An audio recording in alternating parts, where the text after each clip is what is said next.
warahmatullahi wabarakatuh. Alhamdulillah pemirsa Antv dan ibu-ibu yang cantik-cantik, kita kembali bisa ketemu di sini di Hati ke Hati bersama Mama Dede.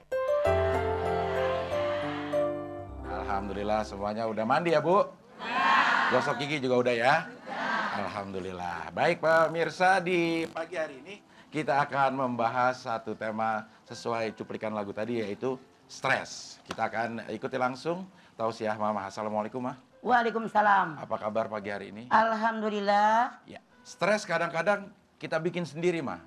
Masalah tidak diselesaikan tapi dipendam, akhirnya kita bikin Ngeganjal. stres. Ngeganjal akhirnya stres. Sebenarnya bagaimana mengelola stres dalam Islam? Bismillahirrahmanirrahim. Assalamualaikum warahmatullahi wabarakatuh. Waalaikumsalam. Yang saya hormati ibu-ibu yang hadir di studio, yang saya hormati pemirsa Antv dimanapun Anda berada, pagi hari ini judul kita yaitu stres. Seorang muslim yang kuat, yang dikehendaki oleh Allah, yaitu yang sanggup menghadapi segala permasalahan dalam hidup. Kita semua tahu hidup di alam dunia ini seperti roda berputar. Di atas, di samping, di bawah. Senang, bahagia, biasa, sengsara. Ngakak, ketawa, biasa, nangis. Iya kan, Bu? Ya. Ada hujan, ada kemarau, ada pagi, ada siang, ada laki-laki, perempuan. Dan selalu ada kebalikannya. Ketika seorang hidup di alam dunia, dia harus siap fisik maupun mental. Menghadapi segala permasalahan yang ada. Baik yang menyenangkan maupun yang menyusahkan. Orang yang stres, yaitu orang yang tidak sanggup menghadapi beban hidup. Dia merasa seolah-olah ini berat luar biasa, saya tidak sanggup menghadapinya. Itu adalah orang yang stres. Yang tidak sanggup menghadapi beban hidup. Padahal beban hidup oleh Allah diukur dengan kemampuan seseorang. La yukallifullahu nafsan illa wus'aha. Beban yang Allah berikan kepada si A sesuai ukuran iman seseorang.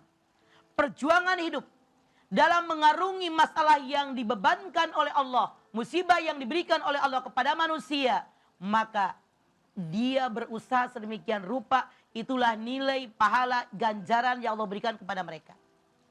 Ketika seseorang menghadapi kehidupan itu dengan tegar, dengan kuat, berusaha maksimal, diiringi dengan doa, maka pahala ganjaran yang Allah berikan sesuai dengan usaha yang dia lakukan.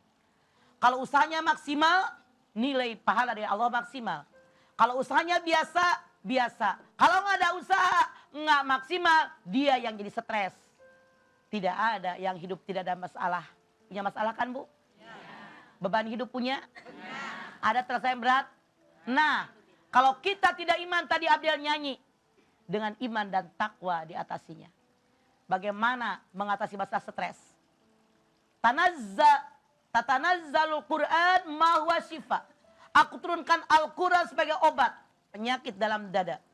Kalau kita kesel, sebel, masalah ada, baca Quran.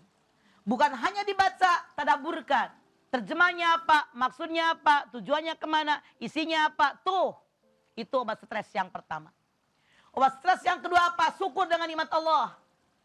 Alhamdulillah saya mah badan sehat, cuman masalah ada. Orang lain mah apalagi sakit. Lihat orang lain yang lebih berat bebannya daripada kita, stres akan minggir dari diri kita. Kemudian apalagi? Bersyukur dengan nikmat Allah. Anda lihat Al-Baqarah, fadhkuruni adzkurkum waskuruli wala takfurun. Ingat kepadaku. Saya aku ingat kepada kamu, bersyukur dengan nikmatmu, jangan kufur. Kurang melulu sih. Ya stres. Jadi syukuri apa yang ada, kemudian taubat dengan kesalahan kita. Jangan lupa segala yang Allah ciptakan tidak ada yang sia-sia. Semua diciptakan oleh Allah, ada hikmahnya. Kalau kita mensyukuri semuanya, jauh stres dari diri kita.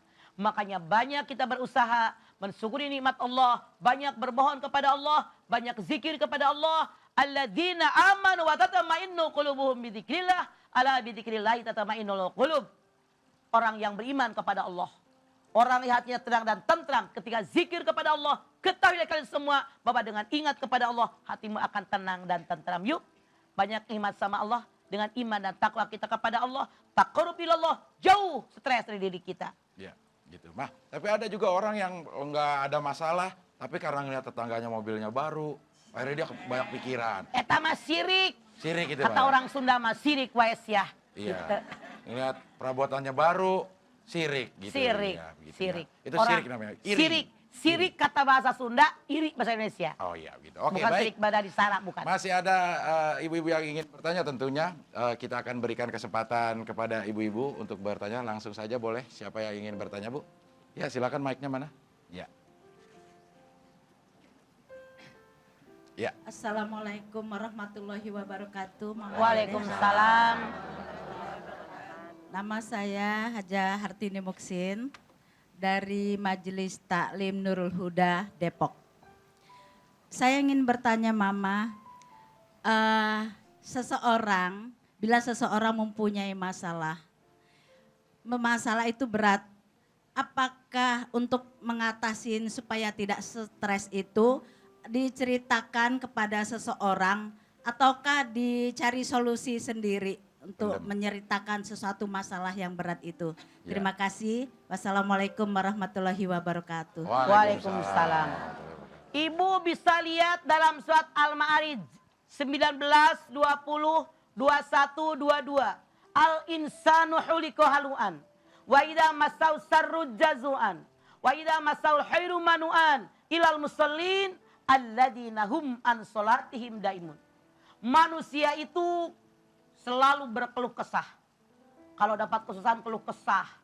Dapat kesenangan lupa sama temennya. Kecuali yang sholatnya daim. Jadi kata Allah dalam ayat ini manusia terbagi dua golongan. Lihat diri Anda, jangan lihat orang lain. Saya. Apakah saya termasuk kelas yang mana? Satu, manusia itu kata Allah kerjanya keluh kesah. Ya Allah Pak, suami di PHK, mertua masuk rumah sakit, yang kecil sakit mulu, mertua udah sekian bulan setruk, keluhan. Orang lain nggak sanggup, saya doang. Kau coba, kalau orang lain mah, nggak bakalan sanggup untung saya. Nah, ini orang ngeluh mulu, semua orang ngomong aja. Tipe orang seperti ini kata Allah, kalau suatu saat dapat kesenangan, kebahagiaan, ketenangan, kenikmatan, lupa sama temennya. Iya kan? Lupa sama temennya kagak ngomong. Ini golongan yang pertama. Yang kedua kata Allah, ilal musallin alladzina hum an salatihim daimun. Kecuali orang yang sholatnya daim, senang, susah, nggak pernah ribut sama orang, ngadunya sama Allah. Kalau dia tidak bisa mencari masalah, cari orang yang ketiga dengan dua syarat, bisa mengurai masalah saya, bisa menyimpan rahasia saya. Jadi nggak sembarang ngomong. Iya. Begitu Bu Haji. Iya, sama-sama, senyumnya manis sekali Bu Haji ya. Baik, kita akan pisah dulu sebentar, nanti kita kembali lagi tetap di sini di Hati ke Hati bersama Mama Dede.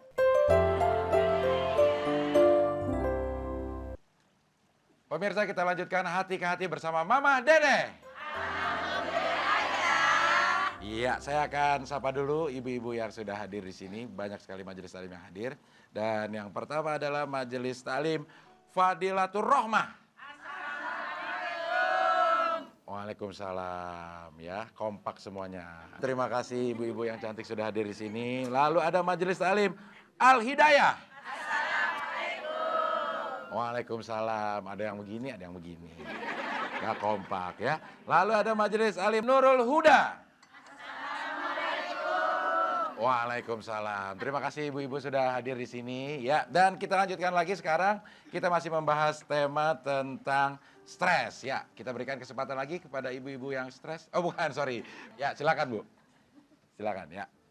Assalamualaikum warahmatullahi wabarakatuh. Waalaikumsalam warahmatullahi wabarakatuh. Perkenalkan, nama saya Eti dari Majelis Taklim Ya. Al Hidayah Depok Timur.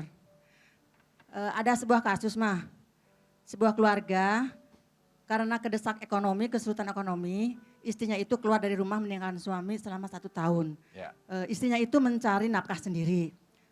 Kemudian setelah 1 tahun, istrinya itu kembali karena suaminya udah mendapat pekerjaan.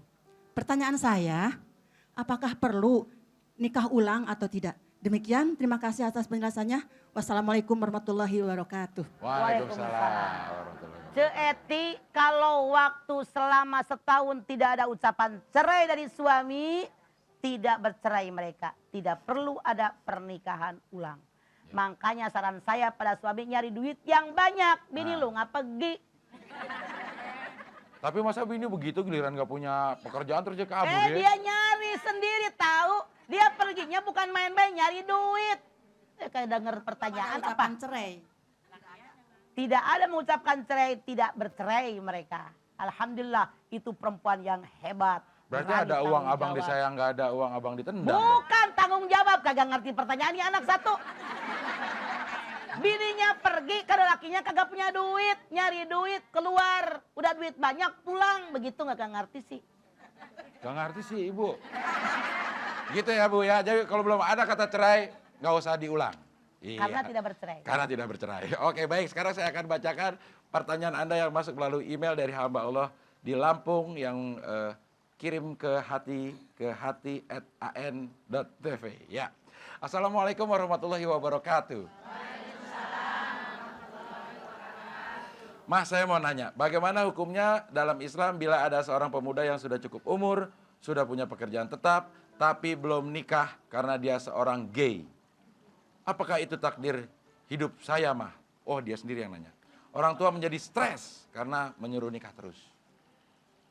Laki-laki wajib menikah. Usia cukup, duit cukup, nafsu gede, takut berbuat zina. Itu sudah wajib. Ya.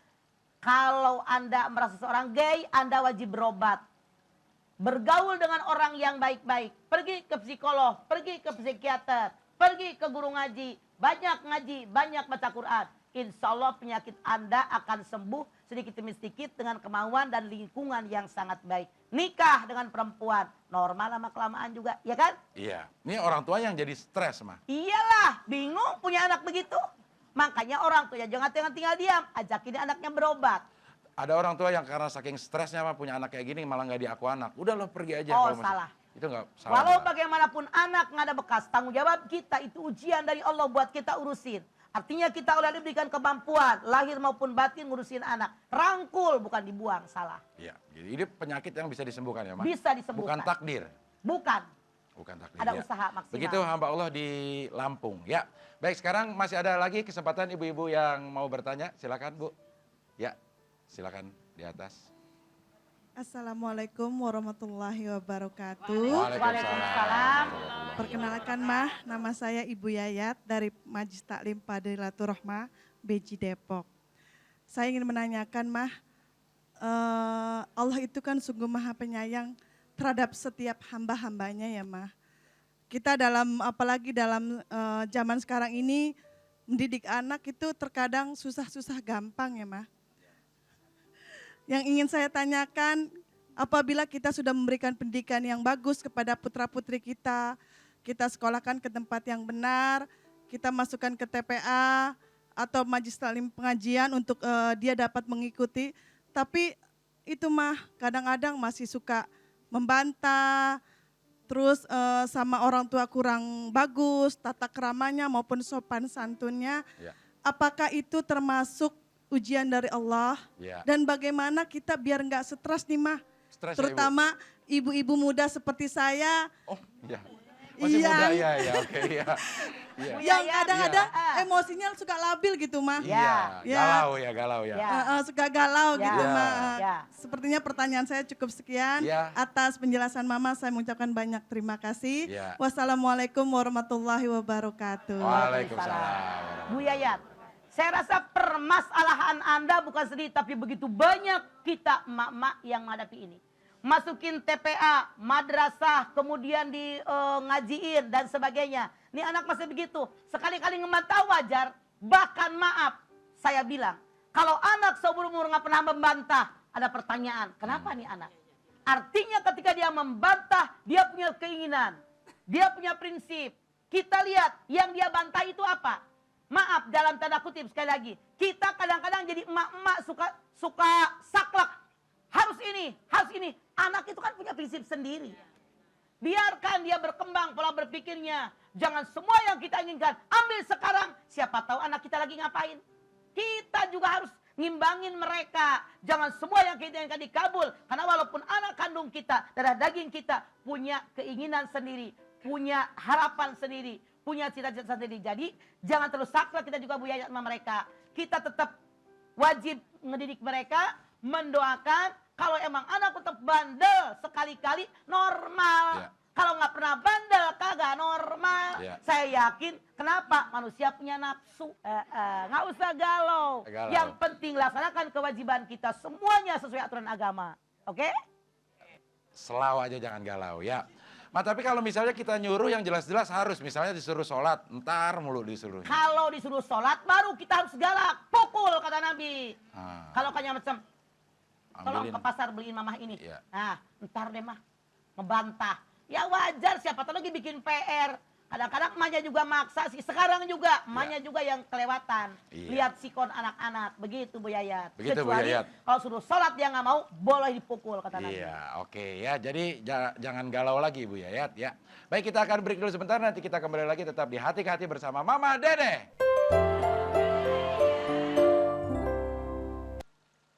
Terima kasih pemirsa, Anda masih bersama kami di sini di Hati ke Hati bersama Mama Dede. Masih ada 2 majelis taklim yang belum disapa dan kita lihat saja nih siapa majelis taklimnya, cantik-cantik saya yakin ya.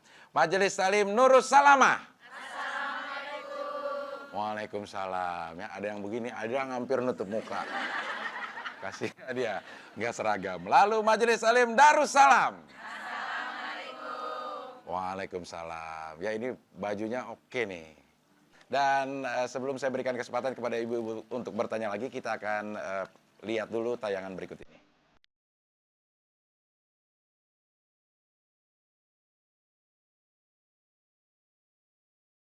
Assalamualaikum warahmatullahi wabarakatuh. Nama saya Painem. Ini anak saya bernama Ridwan.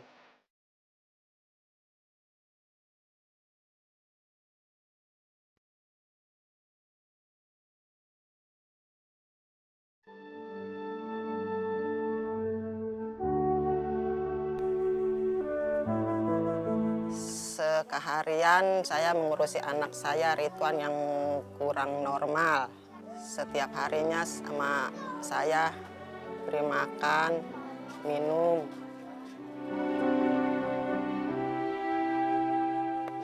Asal-asalnya dia menghilang selama 5 bulan. Entah kemana, saya nggak tahu. Setelah 5 bulan menghilang, balik ke rumah orang tuanya, dia jadi kurang, nggak normal. Clear, jelas. Jelas. Iya, apa lebih jelas lagi bicara bahasa Inggrisnya? Iya, you mom. Yes. Kan tadi Anda berbicara you mom. Saya selama 2 tahun Mama Dede mengurusi Ridwan. Kalau lagi dia kumat, dia suka ngamuk, marah-marah. Tapi kalau lagi nggak kumat, dia biasa-biasa aja. Sebenarnya Ridwan ini Mama Dede anak yang pinter, ngajinya juga pinter. Tapi sayang kok jadi begini gitu Mama Dede, anak saya. Saya serahkan kepada Allah aja Mama Dede. Wan, kamu kenapa sih Wan? Emak kasihan sama kamu Wan.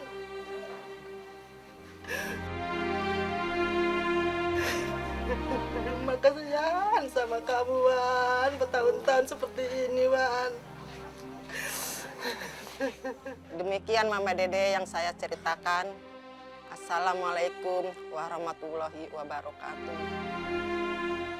Ya, itu mah Ibu Paidem, ini banyak orang juga yang mempunyai anak seperti ini mah. Ada yang sampai dipasung gitu karena anaknya mempunyai kelainan stres lah itu. Nah, sebagai orang tua atau keluarga yang mempunyai anggota seperti ini, apa yang harus dilakukan, Pak? Saya yakin Bu Painem dan teman-teman yang lain yang punya keluarga yang maaf stres seperti ini sudah berusaha biar anak, keluarga, mantu, ponakannya menjadi orang baik, orang yang beriman, orang bertakwa. Namun rupanya dalam perjalanan waktu ketika mereka mengarungi hidup dan kehidupan, karena yang namanya iman, al-iman yajid wa yankus, iman itu naik turun, anggot-anggotan. Kemungkinan ketika iman mereka rendah, hantaman datang, mereka nggak siap. Itulah yang terjadi. Harusnya ketika hantaman datang mereka nggak siap. ada orang yang merangkulnya. Seharusnya saat itu ada orang yang merangkulnya. Kembalikan kepada imanan yang baik. Kemungkinan pada saat jatuh imannya, ada hantaman yang datang. Tidak ada orang yang mendekati, tidak ada orang yang merangkulnya, semakin terpuruk dia. Datang lagi hantaman, makin berat terpuruk, terus bertubi-tubi, makin berat dia terpuruk. Inilah yang terjadi dengan Ridwan dan teman-teman. Sekarang, kepada siapapun Anda yang menghadapi masalah yang seperti ini, ya Allah, kita bisa merasakan. Pasti berat, lahir maupun batin. Nggak bisa bebaskan kemana-mana dia. Yeah. Kita mau pergi kemana mikirin, di rumah si Ridwan bagaimana. Udah Yeah. makan apa belum, ngamuk Yeah. enggak, keluar rumah pintu ditutup apa enggak. Ya. Ya Allah, saya sangat merasakan itu. Apa yang Anda rasakan Bu Painam?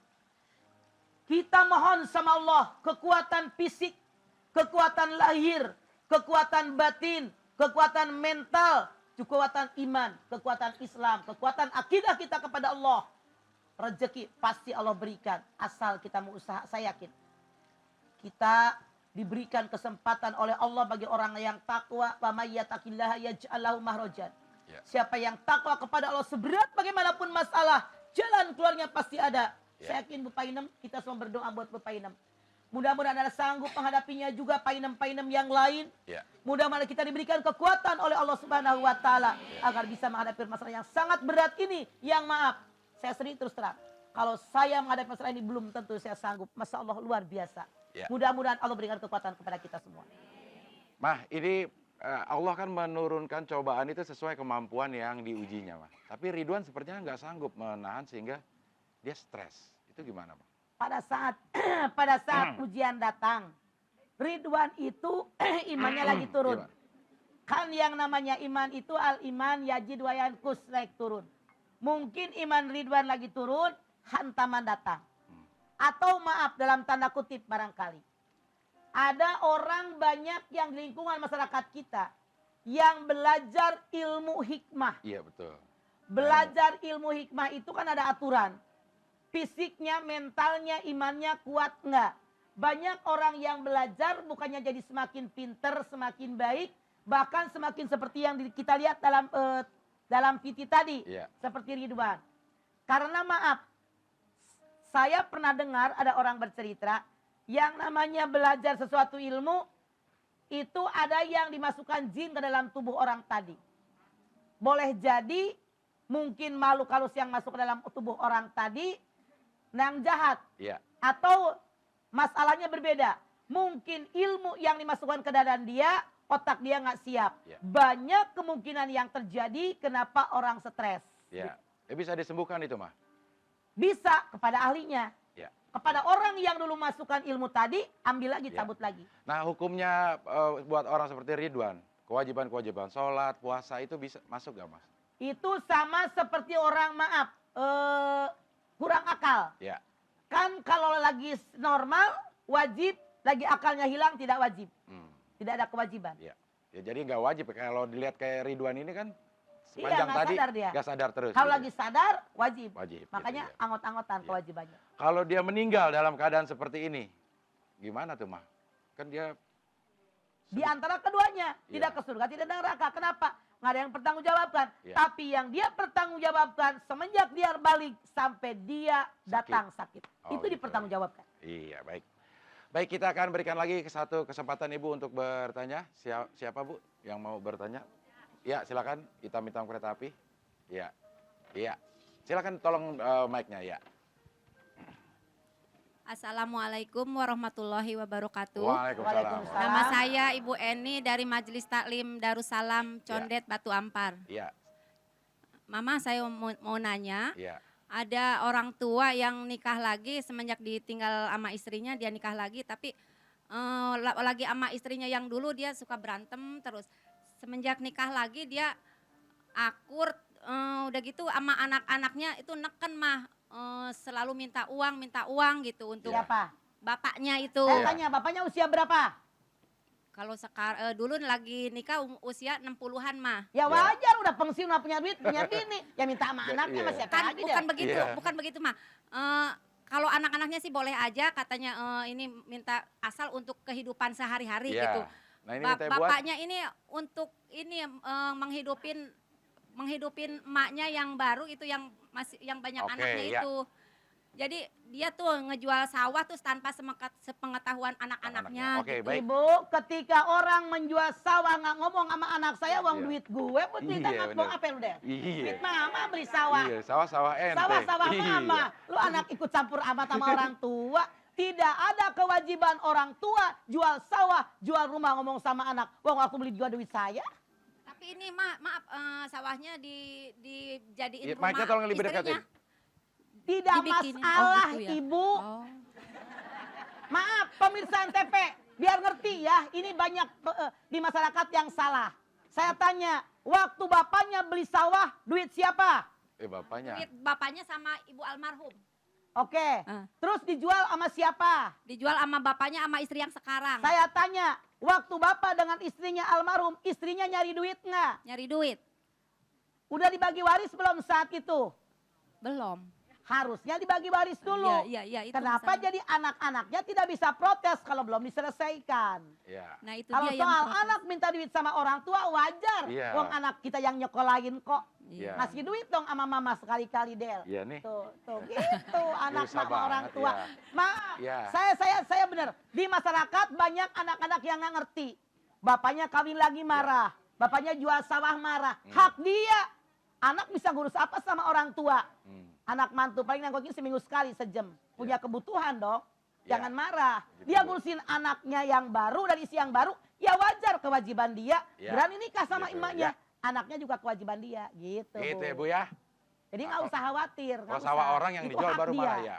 Oh, jadi Iya. anaknya nggak usah Ya, protes. terima gitu. Nggak kasih. usah, Iya, Bu, hak iya. dia. Hak dia, Hak dia. iya, Sawah gitu. punya dia. Ya, kalau protes Iya. juga udah nggak usah Iya Bu, di... iya Ibu protes aja Oh, terus ya. protes. Pokoknya udah dulu ya. Baik, Ah, terima maaf, kasih Ibu ada ya. anak katanya Iya. gitu Ya, kalau protes. tidak. Iya, iya. Kecuali kalau yang beliin anaknya. Iya. Iya Bu Oke? ya. Makasih. Makasih Mama. Iya. Assalamualaikum warahmatullahi Waalaikumsalam. wabarakatuh. Waalaikumsalam warahmatullahi wabarakatuh. Ya. Kelewatan amat jadi Iya. anak. Minta duit. Ribut. Ngejual sawah dia ribut. Ribut juga, Hak iya. dia. Ya, sekali-sekali dong. Anak tuh ngasih ke orang tua. Nih mah. Nih. Tuh kasih ya. Baik, kita akan pisah dulu sebentar. Nanti kita kembali lagi tetap di sini di Hati-Hati bersama Mama Dede. Baik, kita lanjutkan lagi Hati-Hati bersama Mama Dede.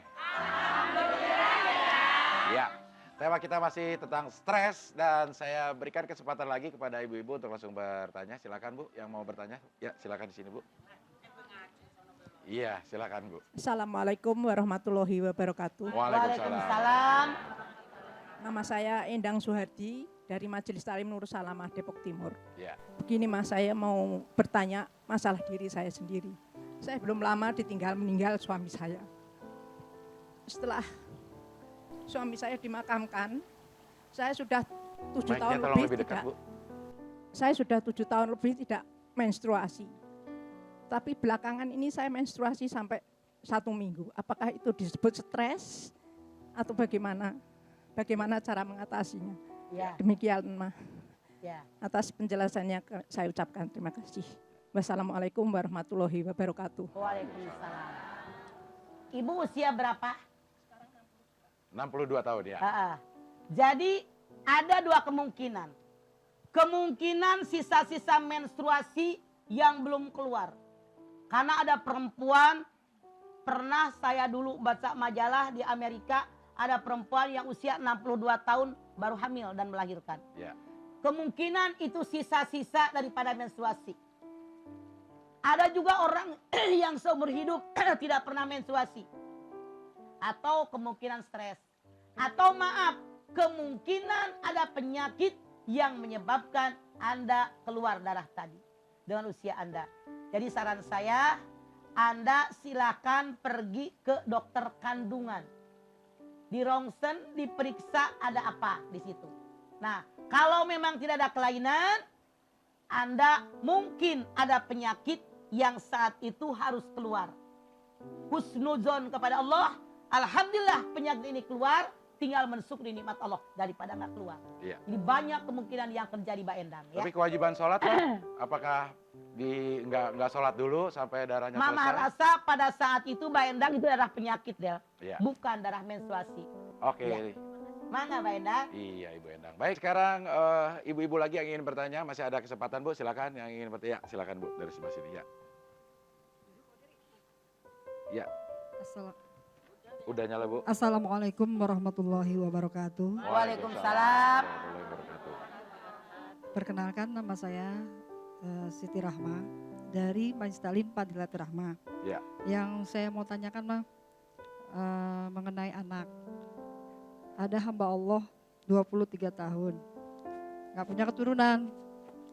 Namun Ya. banyaknya dari kiri kanan depan belakang istilah kata-kata yang sangat menyinggung perasaan.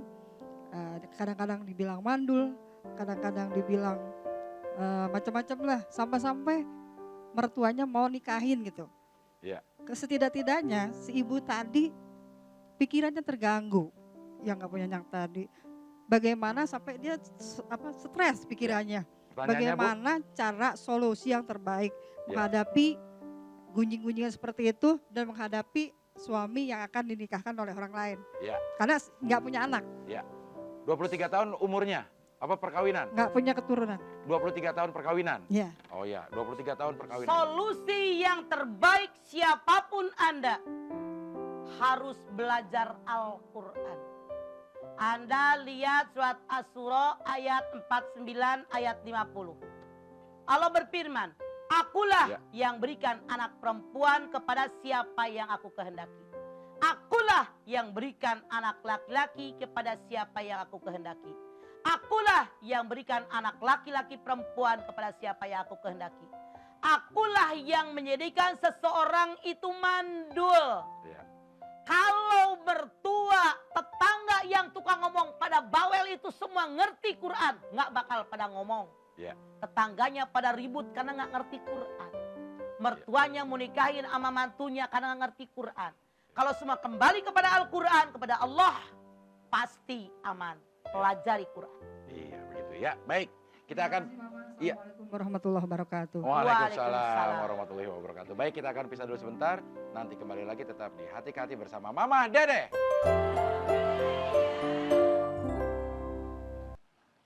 Pemirsa, kita lanjutkan lagi Hati ke Hati bersama Mama Dede. Ya. Baik, sebelum ibu-ibu bertanya, saya akan bacakan dulu pertanyaan yang sudah dikirimkan oleh Wiwit di Lombok yang kirimnya ke hatikehati@an.tv. Assalamualaikum warahmatullahi wabarakatuh. Waalaikumsalam. Mas, saya mau nanya, di sekitar rumah saya ada orang gila yang nggak pernah pakai baju. Dia sering diusir oleh warga, tapi datang lagi. Namanya orang gila. Iya benar. Warga merasa terganggu dengan adanya orang gila itu. Apa yang harus saya dan warga lain lakukan, Mah? Apa kalau kita maksa dia untuk pergi itu dosa? Saran saya, bawalah oleh Anda dan warga masyarakat, bawa ke tempat perawatan orang-orang stres. Negara punya kan? Bawa ke sana. Jangan diusir, nggak diberikan solusi. Dia perlu makan, dia perlu pakaian. Dia nyari makanan, saya yakin. Jika manusia, siapa yang pengen gila, pengen stres nggak ada. Kalau kita punya hati, punya peri kemanusiaan, ada hablum minas di antara kita, saran saya, ambil dia baik-baik. Kemudian bawa ke tempat perawatan yang milik negara deh, negara yang tanggung. Kalau harus bayar mah, jangan takut, semua ada jalannya kok, asal ada kemauan. Jadi jangan ngusir-ngusir aja. Jangan Ntar dia balik lagi diusir karena doang, dia diusir tahu, doang. Kasihan dia lapar pakai ini. Ya. Perlu minum, makanya lebih baik bawa deh tuh sama rame-rame. Kalau perlu dikasih makan, ntar bawa ke mobil, bawa rame-rame, dibaik-baikin. Kita berpikir, kalau saya di posisi itu bagaimana saya? Gitu caranya. Oke, masih ada kesempatan Ibu untuk bertanya lagi? Ya, boleh silakan Bu. Ya. Assalamualaikum Mama. Waalaikumsalam Ece. Saya dari Majelis Taklim Al-Hidayah RW 4 Depok Timur. Ya. Saya ingin bertanya. Namanya siapa Bu? Nama saya Ibu Suharti. Iya, Ibu Suharti. Saya ingin bertanya, kalau orang tua masih hidup, apakah wajib membagikan dulu kepada anak-anaknya harta yang ada atau tidak? Terus yang kedua, anak-anak apakah wajar atau benar menuntut haknya selagi orang tua masih hidup? Ya, baik. Hartanya Begitu, tercatat. terima kasih. Ya. Wassalamualaikum warahmatullahi wabarakatuh. Waalaikumsalam. Ibu Suharti, juga semua pemirsa Antv dimanapun Anda berada. Ketika orang tua masih hidup, tidak ada hak nuntut sama orang tua. Harta mereka, milik mereka kok. Kita udah diurus, disekolahin, sampai dikawinin, itu sudah bersyukur kepada Allah. Kalau anak minta harta sama orang tua, artinya suruh orang tua buru-buru mati. Stres tuh orang tua, kurang ajar amat tuh anak. Bapaknya masih hidup. Coba kalau anak saya pada begitu. Ngelunjak banget gua masih sehat. Ya udah gue beliin kasih ilmu. Udah dikuliahin. Udah sekolah. Ya hidup sendiri-sendiri. Ngapain minta sama orang tua? Harusnya ngasih sama orang tua. Nih mama, ayah. Saya beliin rumah yang baru. Pindah ke rumah baru ya. Nah ini sedekahin. Ini beliin mobil baru. Begitu anak. Bukan minta, nggak tahu malu tuh anak. Ya, gitu ya. Gitu ya. Jadi kalau masih hidup, kalaupun mau dibagikan itu namanya apa, Ma? Hibah. Hibah. Kecuali kalau orang tua dengan kemauan sendiri, bukan dipaksa oleh anaknya. Ya. Mama masing hidup nih, mama beliin rumah seorang atu nih, beliin mobil nih, beliin teko seorang atu, piring seorang dua losin. Ya. Itu kan nggak masalah. Ya. Ngelunjak banget emaknya masih hidup, bapak hidup minta harta. Nggak tahu malu tuh anak, nyari sendiri. Ngapain ngerongrong? Iya begitu ya. Bu Harti ya. Ya, oke. Iya. Ya. Baik, sekarang waktunya kita mendengarkan Mama memberikan kesimpulan untuk tema kita stres. Silakan, Ma. Pemirsa, hidup di alam dunia itu naik turun. Ada senang, ada bahagia, ada susah, ada sengsara dan seterusnya. Beban hidup tiap orang kebagian oleh Allah Subhanahu wa taala. Orang yang stres yaitu orang yang tidak sanggup menghadapi beban hidup. Pada saat itu mungkin imannya lagi turun, beban hidup datang, belum tersembuhkan, masih turun imannya, datang lagi beban hidup. Dia tidak pernah bersyukur dengan apa yang diberikan oleh Allah, dan dia selalu merasa dirinya paling susah dan sebagainya, maka orang tadi akan terjadi stres. Apa obatnya? Banyak baca Quran, banyak bertaubat, banyak mensyukuri nikmat Allah, banyak zikir kepada Allah. Lihat orang lain yang lebih sulit daripada kita, pasti dia akan bangkit dari stresnya. Tapi orang yang stres tidak bisa bangkit sendiri. Ada keluarga yang harus merangkul dia, lingkungan masyarakat yang harus mendukung agar dia sembuh. Saran saya kalau ada orang stres, jangan dihindarkan, dijauhkan, dipasung dan sebagainya, tapi dirangkul, yuk diobati. Kasihan mereka punya hak hidup sama dengan kita, dan mereka ada keluarga dan tetangga kita. Iya. Baik, terima kasih ibu-ibu yang hadir di sini. Mudah-mudahan apa yang kita bicarakan bermanfaat, dan kehadiran ibu-ibu dihitung ibadah, diganjar pahala yang besar-besar untuk ibu-ibu semua ya. Pemirsa, insya Allah besok jam 6.30 kita masih bisa ketemu lagi di sini di Hati ke Hati bersama Mama Dede. Wassalamualaikum warahmatullahi wabarakatuh.